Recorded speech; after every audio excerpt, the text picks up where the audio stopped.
Now, this next story that I'm going to tell was probably the most harrowing and disappointing experience of our entire marriage. And if this is the first time seeing me, well, I was married to an alcoholic for 25 years, and unfortunately, she passed away a little over 4.5 years ago. And these stories are not by any stretch trying to disparage my wife or alcoholics in general. They're designed to dissect the life and then to learn from them, to resonate with families that are going through this, and for alcoholics to recognize that the havoc that they wreak in their lives and the lives of their family, and to do something about it and to recognize it. It's all about getting mentally healthy.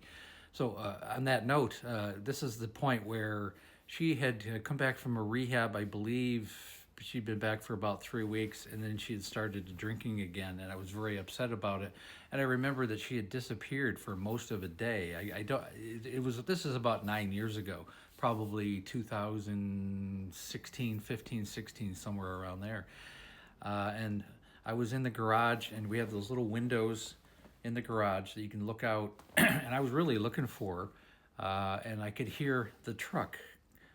If we had a BMW X5, and I could hear it going through the neighborhood on the other side because she had hit something and it was making kind of a racket.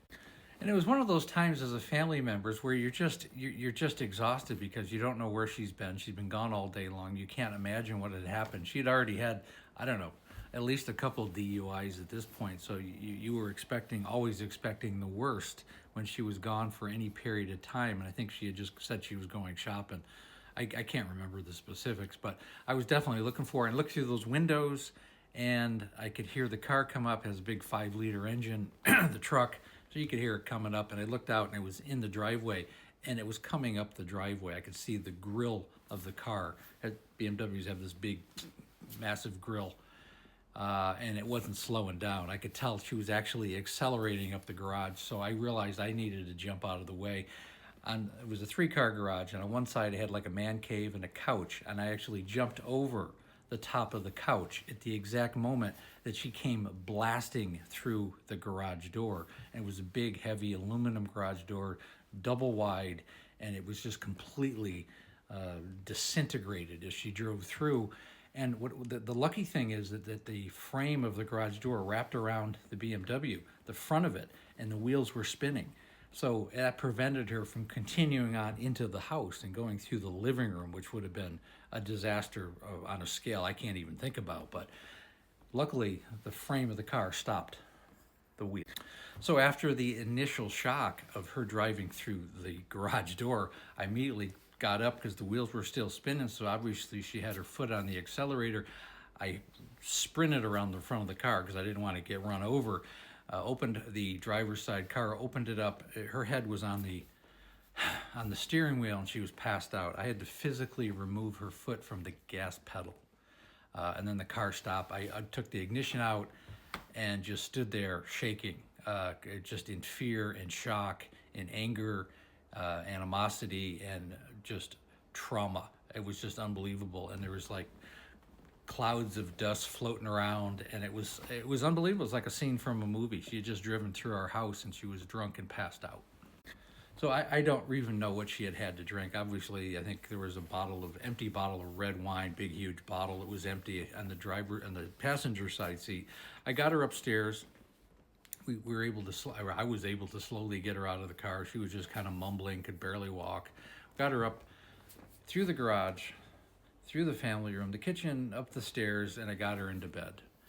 The kicker is, the next day, she came downstairs, I don't know, 8, 9 o'clock in the morning. I was already up. It was a Saturday, I believe. Looked out in the garage door and was absolutely in shock. She goes, "What happened to the garage door?" She did not know, had no idea that she had driven through the garage door and destroyed. I just left it the way it was, just so she would know when it came down. And I think it really floored her that she had got to the point where she was blacking out and driving through the house, for example. And it shook her to her core. And the sad thing is, I think she stopped drinking for maybe 7 to 10 days. That's how much trauma it gave her. Kudos to her. She did spend a lot of time with the insurance companies, and she dealt with that. Insurance covered the house and the car. I think we had to pay a little deductible. The car was in the shop for about 6 weeks, her car. So that was a good thing because she wasn't able to drive during that period. And after that, I was in control of the keys, and things changed for us, between the two of us. I realized I had something very serious on my hand, much more than just the average mental health illness of alcohol use disorder. And I needed to protect myself, my son, and the two of us. There was other things that happened. And again, I know families go through this kind of madness, and it's an impossible situation. And it's not to judge the family. My wife had a lot of issues that happened long before I met her. And it's unfortunate because, she's a very kind, wonderful person. The thing is, you take baggage into a marriage, and the other spouse has to be aware of it, before that union takes place. It's an important, because who we choose our lives with is very important. This incident, I'll never forget, because it was the most traumatic, and there were other things that happened, but that was the gist of it. And again, I go live Monday through Friday on this channel, 6 o'clock Pacific Standard Time, 9 o'clock Eastern Standard Time. We have the Facebook group. It's called There's an Alcoholic in the Family. Again, link is in the bio. And I also have a complete coaching program called There's an Alcoholic in the Family. Set up a Zoom call. Takes about 45 minutes to an hour. The call is free. The course is definitely not. But I'm looking for people who want to change their lives and the lives of their family. And again, thanks so much for listening.